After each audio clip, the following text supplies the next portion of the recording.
السلام عليكم. عندنا اليوم خطارنا من البصرة.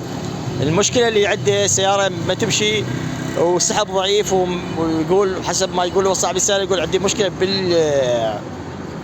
بالجير، يعني السحب يقول كثير ضعيف. زارنا الورشة ونقول له اهلا وسهلا، وهذا مثل ما جاي تشوفون هنا سوينا له فحص ليك، يعني راديتر تمام، بدلنا له راديتر جديدة من عندنا. هذا راديتر جديد من ورشتنا، راديتر جديد بضمان، وهذا راديتر مالته قديم كسر طاق منه به مشكلة. هذا راديتر مالته وشحناه بهذا الجهاز. هذا الجهاز يفحصنا مجموعة الليك، سوينا له تشيك، والسيارة حاليا بدون ليك وبدون أي مشاكل، بدون أي خلل بنظام الليك أو نظام التيربو.